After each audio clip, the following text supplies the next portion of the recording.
베드로전서 1장 23절.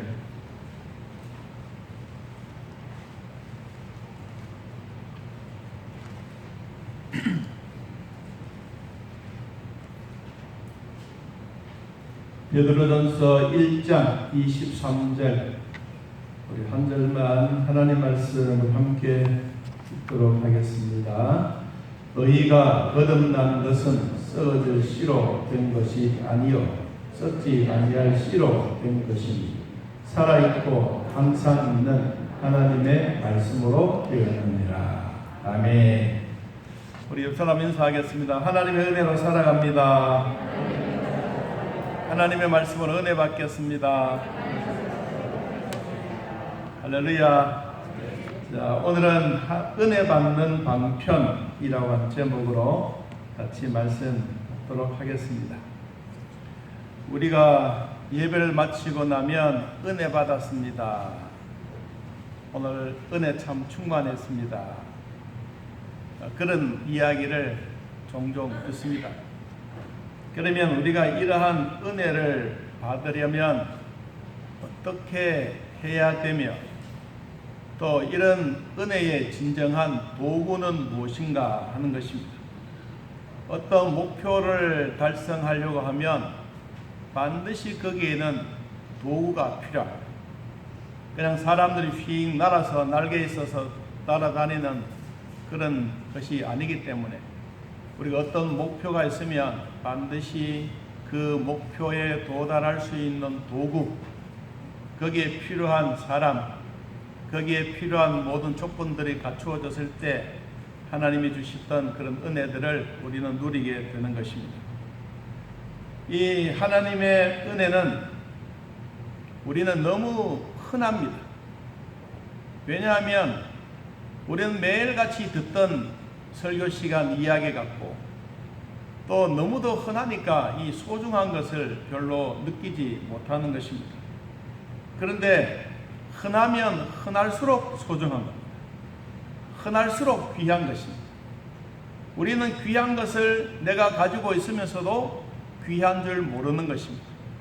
우리는 자유민주주의 속에 살면서도 우리에게 주어진 자유가 얼마나 소중하다는 것을 잘 모를 때가 있습니다.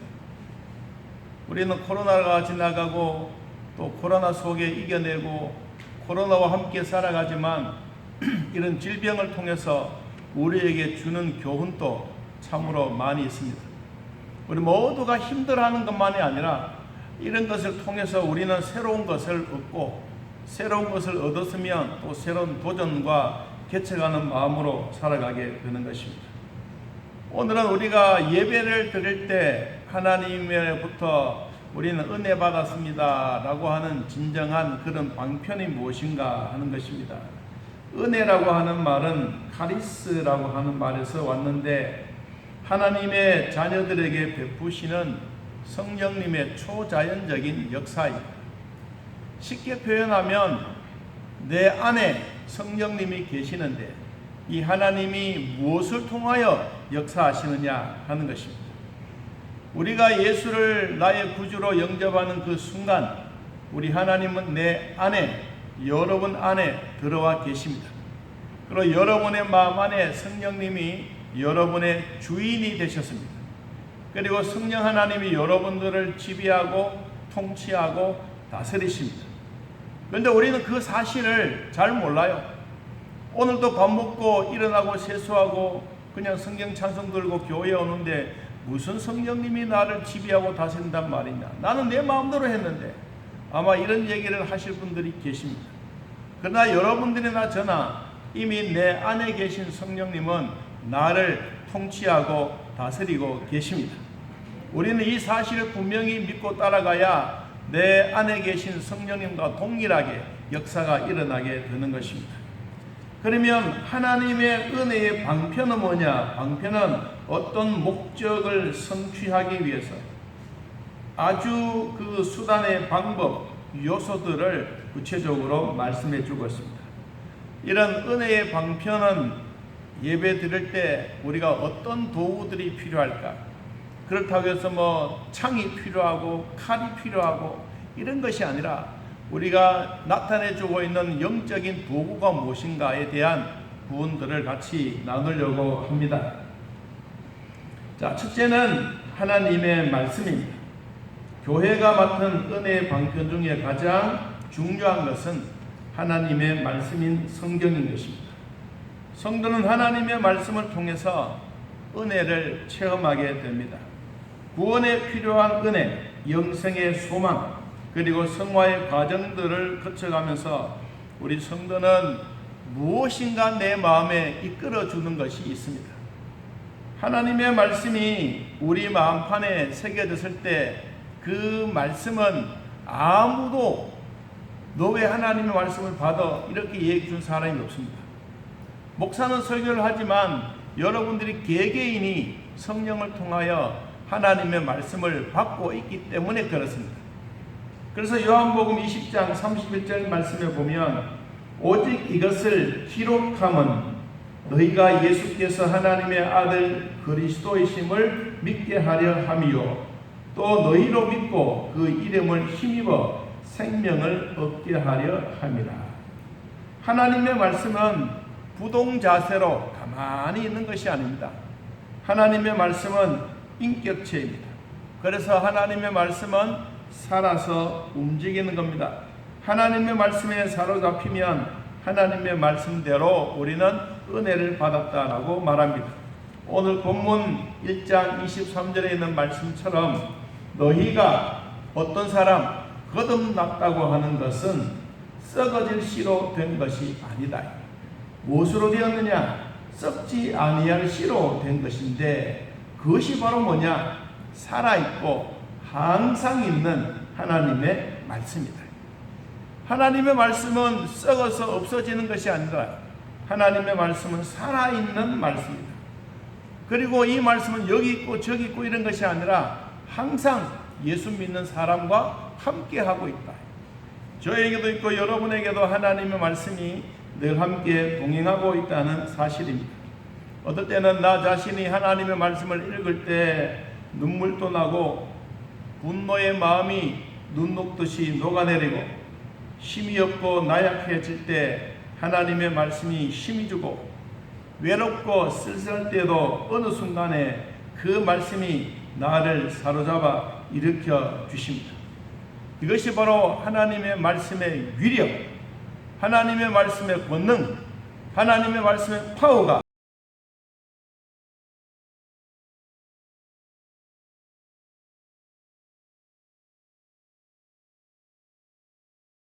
모두에게는 이와 같이 하나님의 말씀이 우리 안에 있다는 것이 정말로 소중하고 귀한 것입니다.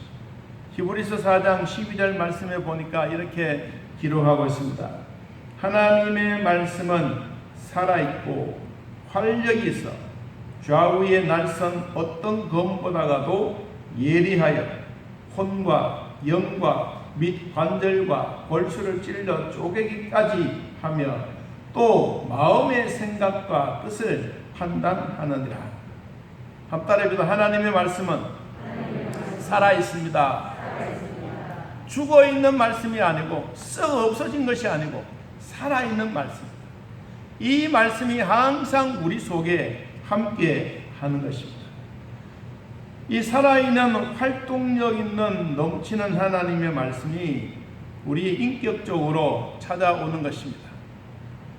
사람의 혼과 영과 관절과 골수를 찔러 쪼개는 것은 목사가 하는 것이 아닙니다. 찔러 쪼개는 것은 의사가 하는 것입니다. 우리의 몸이 탈이 났을 때 의사는 수술을 합니다. 암이 있으면 발견되었다고 하면 암을 도려냅니다. 우리의 뼈도 튼튼한 뼈이지만 이 뼈에도 골수가 차고 물이 생기면 뼈 속에 있는 이것을 끌어내야 됩니다. 하나님의 말씀은 의사들에게 필요한 골수와 관절을 찔러 쪼개듯이 하나님은 하나님의 말씀으로 우리의 혼과 우리의 영을 찔러 쪼개어서 어떻게 하면 변화가 일어나고 믿음의 사람으로 살아가게 하는 것입니다. 영적으로 하나님의 말씀이 우리 심령 속에 들어오면 그 말씀의 힘은 이루 말할 수 없이 놀라운 능력을 발하게 되는 것입니다.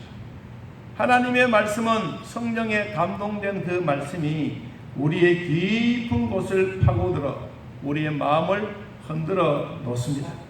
하나님의 말씀은 살아있는 생명체입니다.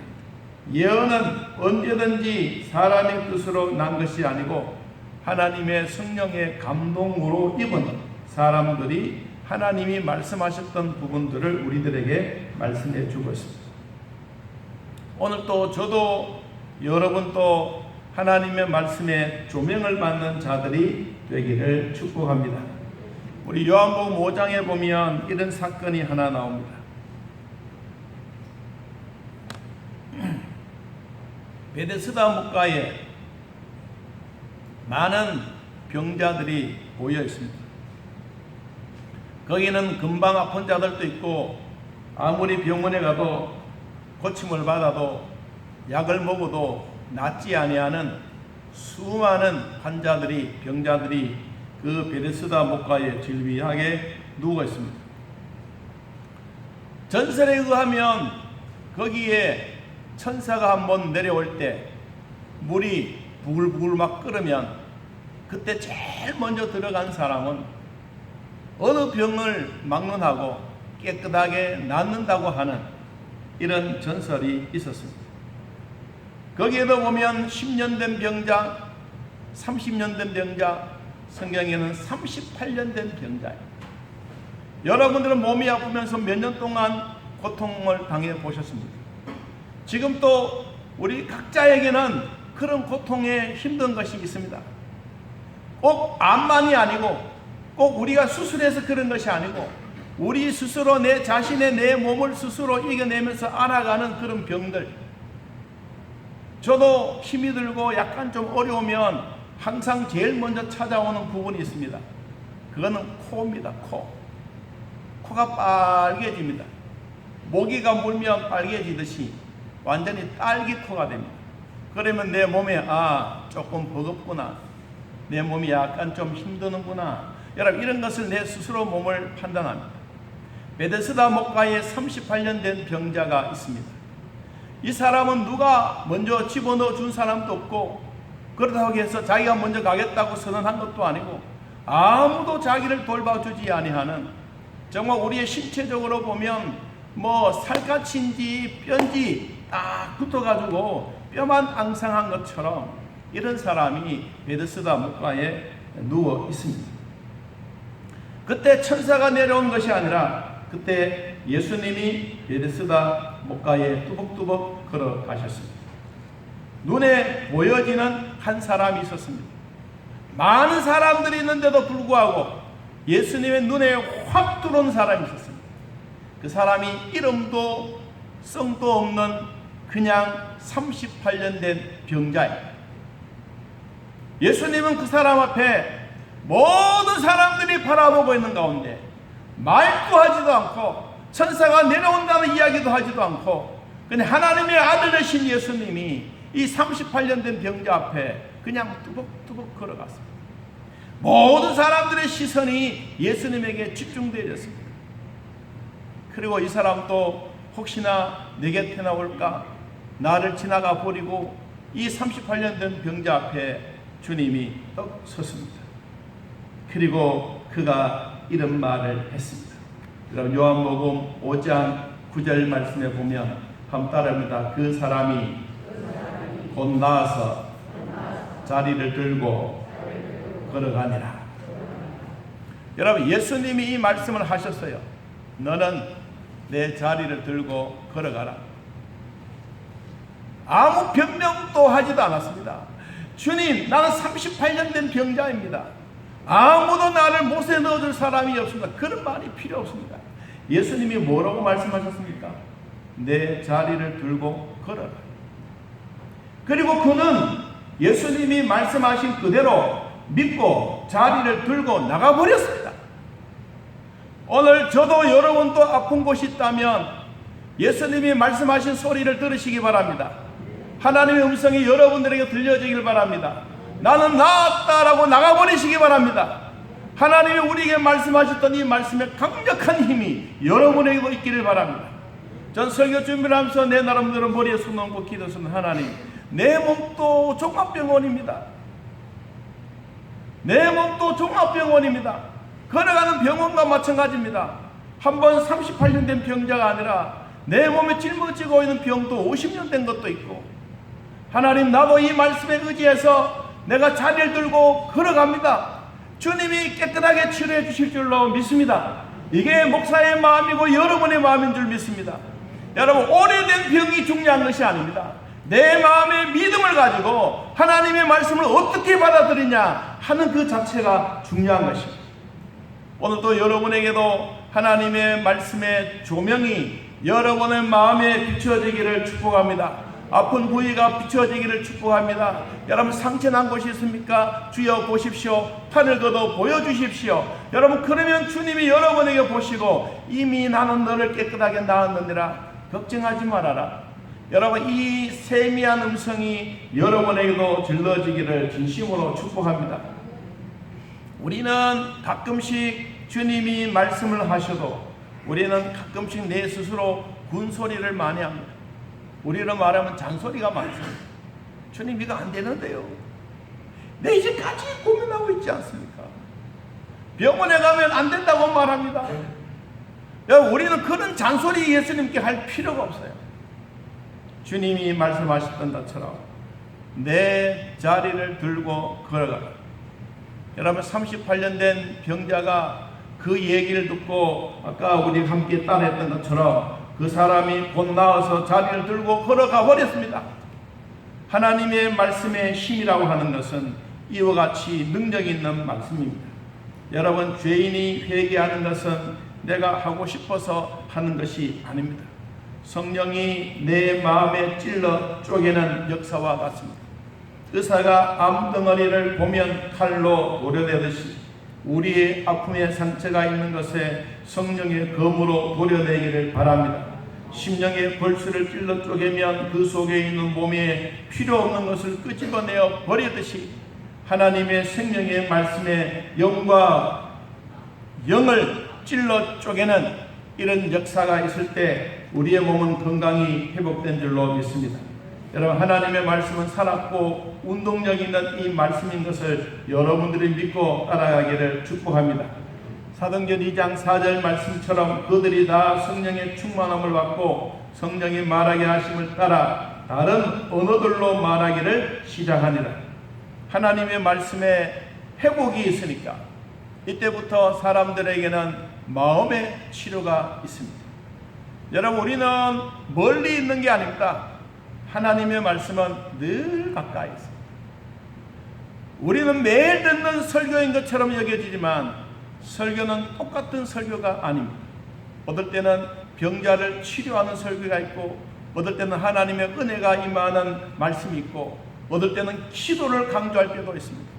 오늘은 우리가 예배의 시간에 어떻게 하나님부터 얻어야 될 이 은혜 받는 방법이 뭐냐? 오늘 그 얘기는 첫째는 하나님의 말씀입니다. 여러분의 하나님의 말씀은 늘 들고 다닙니다. 여러분, 손에도 들고 다닙니다. 요사이는 스마트폰이 있어가지고 그 속에 있지 않습니까? 다 앱을 깔아서 있습니다. 그렇기 때문에 여러분들의 주어진 하나님의 말씀은 멀리 있는 것이 아니라 여러분 가까이 있습니다. 아주 흔한 것입니다. 흔할수록 귀한 것입니다. 여러분의 손에 들려져 있는 하나님의 말씀으로 오늘도 우리의 영혼이, 우리의 육체가 치료받고 쪼개지는 역사가 성령을 통하여 일어나기를 진심으로 축복합니다. 두 번째, 은혜 받는 방법은 기도입니다. 은혜를 받으려면 기도하는 시간을 간단 명료하게 하면서도 확신 있는 기도가 필요합니다. 성도들에게는 기도는 엄마의 젖가슴에서 나오는 젖줄기와 같습니다. 엄마의 젖가슴에는 마르지 않는 샘물터와 같습니다. 여러분, 기도 속에서도 하나님의 은혜를 체험한 자들이 성경에 엄청나게 많이 있습니다. 제가 이 설교 준비를 하다가 이 기도에 응답받았던 사람들을 한번 손으로 꼽아서 막 시야를 보다가 와, 너무 많다. 너무 많아서 어떤 사람을 정할까? 하나님, 시대적으로 볼 때 어떤 말씀이 필요하겠습니까? 그랬더니 엘리야에 대한 말씀을 주셨어요. 엘리야는 가뭄이 심해서 3년 6개월 동안 비가 오지 않았습니다. 짐승도 죽고 식물도 다 죽어가고 깊은 산속에 그리 시냇가도 말라버렸습니다. 너무너무 큰 가뭄이 있어서 엘리야는 하나님께 기도했습니다. 우상이 하나님이 아님을 증명해 주십시오. 이 우상의 대표였던 아합 왕이 바알 선지자 450명과 아세라 선지자 400명이 늘 자기 주변에 이것이 우리의 하나님이다, 바알이 우리의 하나님이고 아세라가 우리의 하나님이라고, 이들이 아합 왕이 가지고 들어오는, 이세벨이 가지고 오는 이 우상이 이스라엘 전역에 펼쳐지고 있습니다. 그러니까 하나님이 우상 덩어리를 보고 가뭄이 너무 심하게 했어요. 그리고는 거기에 하나님으로부터 받았던 징계가 3년 6개월. 여러분, 가뭄도 정말로 힘들지 않습니다. 그리고 요사인 또 상상을 초월하는 오늘 장로님도 기도하셨지만 세계 곳곳마다 물난리가 납니다. 우리나라도 서울이 저렇게 물바다가 된다고 누가 장담을 했겠습니까? 아무도 하지 않았습니다. 자, 우리는 이런 환경 속에 살아가면서 이 가뭄이 3년 6개월 동안 가졌던 이 시대에 엘리야는 마음에 결심을 했습니다. 우리 하나님은 살아계신 하나님이다. 인구의 숫자에 관계없는 것이다. 선지자들이, 거짓 선지자들이 아무리 많아도 참신을 섬기는 그분이 최고의 신이다. 이것을 깨닫고 갈멜산에 아합 왕을 비롯한 많은 장군들, 그리고는 이 장관들, 왕을 다 모셔놓고, 그리고 백성들을 모인 자리에서 바알이 진짜 신이냐, 아세라가 진짜 신이냐, 내가 섬기고 있는 하나님이 진짜 신이냐, 신의 대결을 한 것입니다. 그래서 제물을 올려놓고, 그리고 거기에 아무도 성냥불도 나이타불도 인간의 불로 켜지 아니하고, 여러분들이 살아계신 신을 통하여 제물을 불을 태운다면 누구라도 진짜 살아계신 하나님으로 인정하고 우리는 그 하나님을 믿자라고 이야기를 한 것입니다. 여러분, 그럴 때 백성들은 이쪽도 아니고 저쪽도 아니고 진짜 아세라신 850명 옆으로 갈 수도 없고, 그리고 엘리야 혼자 있는 이곳으로도 올 수도 없고, 성경 말씀 보니까 백성들이 가운데 서서 머뭇거리고 있을 때 엘리야는 단호하게 말합니다. 여기에 번제물을 태우는 신이 진짜 신이니까 우리가 이 신이 내려오게 된다면 우리는 모두가 그 신 앞에 복종하다고 그랬습니다. 그러면서 850명이 시간이 오전부터 시작해서, 아침부터 시작해서 계속해서 부르짖어도 그의 신은 대답이 없었습니다. 성경에 이렇게 기록을 했습니다. 열왕기상 18장 29절 말씀에 이같이 하여 정오가 지났고 그들이 미친 듯이 떠들어 저녁 소재 드릴 때까지 이르렀으나 아무 소리도 없고 응답하는 자나 돌아오는 자가 아무도 없더라. 결국은 850명이 피를 내고 상처를 내고 그리고 자기의 신을 불러도 죽어있는 신은 대답이 없습니다. 여러분, 죽어있는 시체는 말이 없습니다. 죽어있는 신은 아무리 불러도 대답이 없었습니다. 그런데 엘리야는 백성들을 향하여 가까이 오십시오. 그리고 이 바알 850명이 돌아다니고 힘들었던 이 무너진 제단을 쌓으십시오. 그리고 제단에 곡식을 넣으십시오. 그리고 이 제단 옆에 도랑을 많이 파십시오. 그리고 송아지에 박을 뜨십시오. 그리고 그 위에 12통의 물을 갖다 위에 부으십시오. 엘리야가 그 제단 위에 어떻게 했느냐 하면 열왕기상 18장 35절에 물이 12동이를 갖다 부었더니 물이 제단으로 두루 흐르고 도랑에도 물이 가득 찼더라 그랬습니다. 여러분, 불을 붙이려면 많은 장작이 필요합니다. 그런데 물을 갖다 부으니까 다 젖지 않습니까? 그럴 때 엘리야는 하나님 앞에 이렇게 기도했습니다. 아브라함과 이삭과 이스라엘의 하나님 여호와여, 아브라함과 이삭과 야곱의 하나님이 아니라 이스라엘의 하나님이여, 지금 하나님이시 살아계신 것과 주의 종이 하나님의 말씀 앞에 오늘 이 행해지고 있는 이 내용을 주님이 알고 계시지 않습니까? 여호와여, 내게 응답해 주옵소서. 내게 응답하옵소서. 이 백성에게 주 여호와는 하나님이신 것과 주는 그들의 마음에 돌이키심을 알게 하여 주옵소서. 원어상에 보면 짤막한 기도 64마디. 우리로 말하면 살아계신 하나님, 이 제단에 불을 내려 주십시오. 백성들이 고통 중에 있습니다. 당신은 살아계시지 않습니까? 여기에 제단에 불을 내려 주십시오.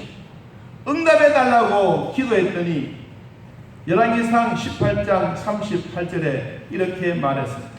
이에 여호와의 불이 내려서 번제물과 나무와 돌과 흙을 태우고 또 도랑에 물을 핥은지라. 하나님이 하늘에서 불이 내려 모든 재물을 태워버렸어요. 나무도 태우고 돌도 태우고 흙도 태워버리고, 그리고 도랑에 물이 가득했던 거기에도 물까지 싹 말라버렸어요. 39절 말씀에 모든 백성이 보고 엎드려 말하되, 따라해봅시다. 여호와 그는 하나님이시로다. 여호와 그는 하나님이시로다. 여러분, 이 백성들의 마음속에 진짜 신이 누구인지 그들이 확인이 되어진 겁니다. 사랑하는 성도 여러분, 여러분도 기도할 때 하늘에서 성령의 불이 임하기를 축복합니다. 기도는 생명의 물줄기와 같습니다. 기도는 동굴이 아니요 터널입니다.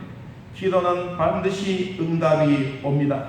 아직도 응답받지 못한 기도의 제목이 있다면 먼저 우리가 해야 될 일이 있습니다. 엘리야 시대처럼 우상 숭배하거나 우상 앞에 무엇을 하면 절대로 하나님의 응답이 없습니다. 그리고 이들이 막 무너졌던 이 제단 다시 쌓았습니다. 여러분, 우리도 요사이 코로나 때문에 그렇다고 하지만 그래도 우리는 얼마든지 기도할 수 있는 시간이 있습니다. 여러분의 기도의 제단이 쌓여지기를 축복합니다. 주일 성수, 주일 오후 예배, 우리가 시간이 되면 얼마든지 무너져 내렸던 이 수축해야 될 부분들이 반드시 우리에게 필요한 것입니다. 여러분, 남이 하라고 하는 것이 아니라 우리 모두가 함께 하는 것입니다. 한 달에 봅니다. 예배의 성공자는 인생의 성공자입니다. 할렐루야. 하늘에서 내린 성령의 불이 여러분의 심령의 죄악도 태우고, 여러분의 질병도 태우고, 여러분 암덩어리도 태우고, 여러분 아픈 것을 치료해 주시는 하나님의 능력의 기도가 우리 모두에게 임하기를 예수님의 이름으로 축복합니다. 세 번째, 우리는 하나님의 은혜를 받는 방법 중에 하나는 찬양입니다. 찬양은 마음의 변화를 일으킵니다. 힘들고 어려울 때 잔잔하게 흘러내리는 한마디의 찬송과 가사입니다. 우리의 곡은 잘 몰라도, 여러분 가사 다 몰라도 괜찮습니다. 어느 시점에 어느 시간에 자기도 모르는 사이에 그 찬송의 가사 한 귀절이라도 딱 생각이 나서 그걸 반복으로 자꾸 부를 수 있다면 그것이 여러분의 마음을 변화시키는 위대한 능력의 찬양인 것입니다. 사람들은 그냥 단순하게 우리는 얼마나 많은 찬양을 드리지 않습니까? 우리는 흔해 빠진 찬양인 것 같습니다. 아닙니다, 여러분. 찬양은 드리면 드릴수록 하나님은 기뻐하시고 하나님은 좋아하십니다. 우리가 너무도 무서울 때, 아니면 나 혼자 있을 때, 지극히 작은 공간에 나 홀로 남아있을 때, 정적이 감돌고 우리의 온몸이 오싹해질 때, 자신도 모르는 사이에 하나님, 이 찬양의 가사입니다. 이 한마디 받는 그 순간이 여러분들의 위로와 평강이 되는 것입니다. 꼭 거창한 오케스트라가 아니라 악보도 없고 오선의 음의 색깔이 없어도 내 마음속에서 우러나오는 진정한 찬양의 소리는 하나님은 들으시고 기뻐하십니다. 여러분, 우리 개인의 운명 앞에 서 있는 나 자신할지라도 하나님 앞에 들려지는 이런 찬양의 가사 한마디가 여러분의 상황을 변화시킵니다. 여러분, 사도행전 8장에 보니까 베드로 시대 때에도 우리 주변에 있는 것과 모두가 같았습니다. 8장 7절 말씀에 많은 사람에게 붙었던 더러운 귀신들이 크게 소리를 지르며 나가고 또 많은 중풍병자와 못 걷는 사람이 나으니 그 성에 큰 기쁨이 있더라. 베드로 시대 초대교회에도 여러분 귀신들이 얼마나 많은지 모릅니다. 지금 우리 시대에도 우리 눈에는 보이지 아니하지만 우리를 유혹하는 귀신들이 얼마나 많은지 모릅니다. 여러분, 이런 귀신들만 있는 게 아닙니다. 많은 중풍병자, 자기 스스로 일어나지도 못하는 이런 질병들, 그리고 못 걷는 사람들, 이런 사람들이 베드로의 설교의 말씀을 듣고 찬양을 통해서 이들이 벌떡벌떡 일어났습니다. 그리고는 그 성에 큰 기쁨이 되었습니다. 여러분의 마음속에 있는 하나님의 이 성령을 통한 치료의 역사가 있어서 우리 성에도, 우리 지역에도, 우리 교회도, 여러분의 가문에도, 우리 개인에게도 큰 기쁨이 있기를 주님의 이름으로 축복합니다. 하나님의 백성들에게 있어서 잊지 못할 가장 소중한 것 하나 있다면 찬양과 기도입니다. 바울이 빌립보 지역을 전도하러 갔다가 아주 못된 귀신을 섬기고 있는 한 주인을 만났습니다. 바울이 지나가면서 하나님의 사람이 왔다고 하여 이 귀신이 떠나가 버렸습니다. 나사렛 예수님의 이름으로 명하노니 귀신은 떠나갈지어다. 그러니까 이 귀신을 가지고 돈 벌어 먹던 사람이 갑자기 귀신이 떠나가 버리니까 멀쩡한 사람이 된 거예요. 여러분, 그러니까 돈을 벌 수 있는 기회가 없어진 겁니다. 그러니까 이 주인이 관서에 가서 고발을 한 거예요. 저 사람들 때문에 내 농사가 안 되고, 저 사람들 때문에 내 장사가 안 되고, 저 사람들 때문에 나는 모두가 쫄딱 망했다. 그래서 고발한 거예요. 여러분, 그러니까 고발당했던 바울과 실라가 감옥에 갇혔어요. 성경 말씀에 보니까 이들은 감옥에 갇혀 있는데도 불구하고 그냥 마음속에 아이고 하나님 왜 이렇게 힘든 과정만 주십니까? 이렇게 하지 않고 원망도 하지 않았습니다. 우리가 대통령들을 보면 이런 말이 생각납니다. 내가 이러려고 대통령이 되었나? 내가 이러려고 나를 이곳에 보내주셨나? 이런 좌괴감을 삼고 원망했던 것이 당시에 우리나라의 어려운 상황이었습니다. 그런데도 바울에게는 그런 좌괴감이 아니었습니다. 바울의 마음속에는 뭐가 있었느냐?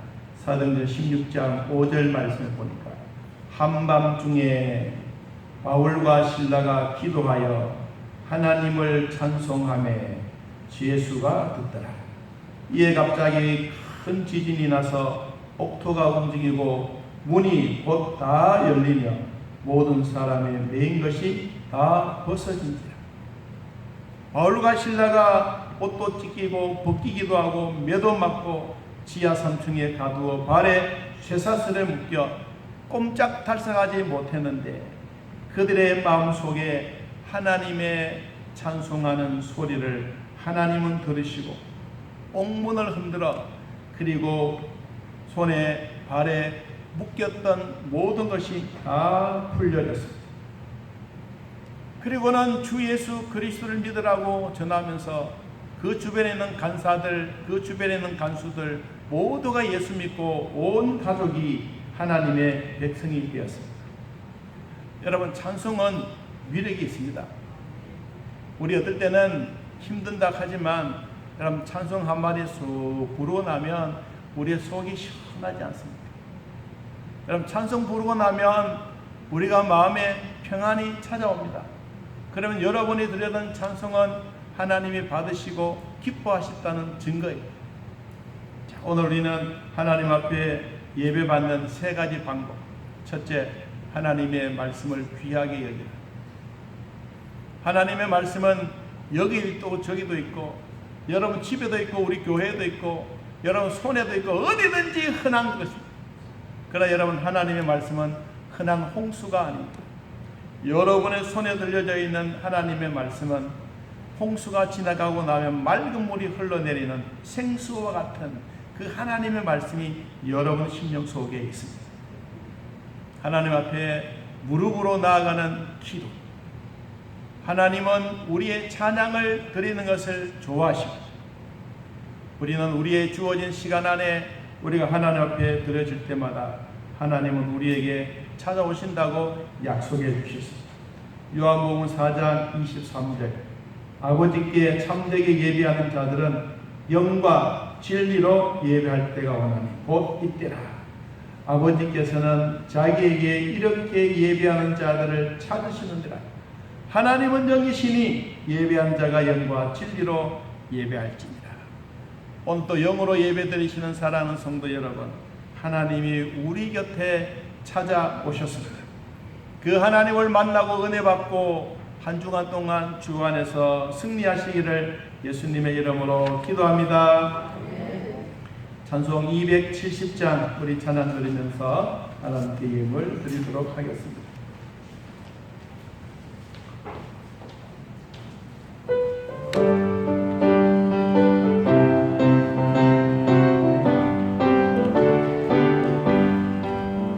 연차는 주님의 사랑과 거룩한 보혈의 공로를 우리 다 찬양을 합시다. 주님을 만나올 때까지 예수는 우리를 깨끗게 하시는 주시니 그의 피 우리를 눈보다 더 희게 하셨네. 우리를 깨끗게 한 피는 무궁한 생명의 머리새, 생명의 구원을 받은 자 하나님 찬양을 합시다. 예수는 우리를 깨끗게 하시는 주시니 그의 피 우리를 눈보다 더 희게 하셨네. 주님의 거룩한 보혈은 날마다 힘으로 간중에 담대히 싸우며 나갈 때 천국에 갈 때까지 예수는 우리를 깨끗게 하시는 분이시니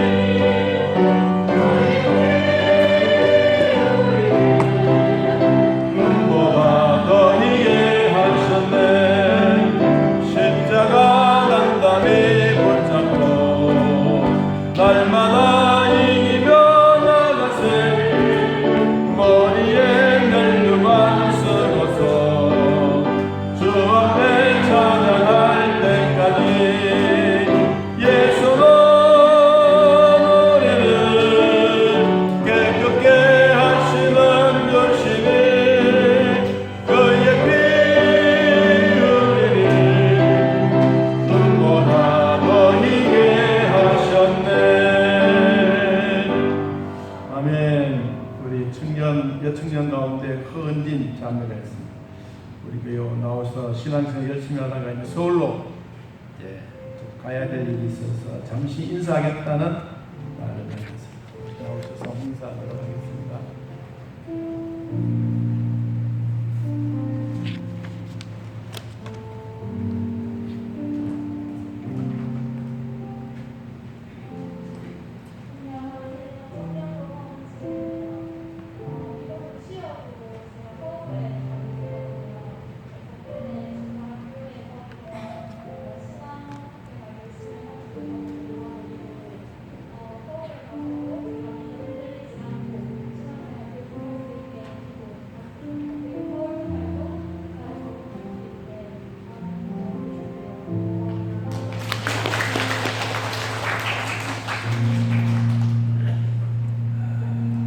저희 원지는 참 긴 시간은 아니지만 열심히 또 11조 생활하고 그랬습니다.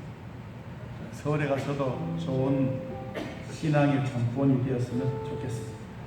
자, 우리 같이 한번 기도하는 시간을 갖습니다. 은혜를 받으시기를 좋아하시는 하나님 아버지, 하나님의 자녀들에게 은혜를 베풀어 주시고 성령으로 감동된 하나님의 말씀으로 날마다 은혜 주시니 감사합니다. 무릎으로 기도하여 하나님을 만나며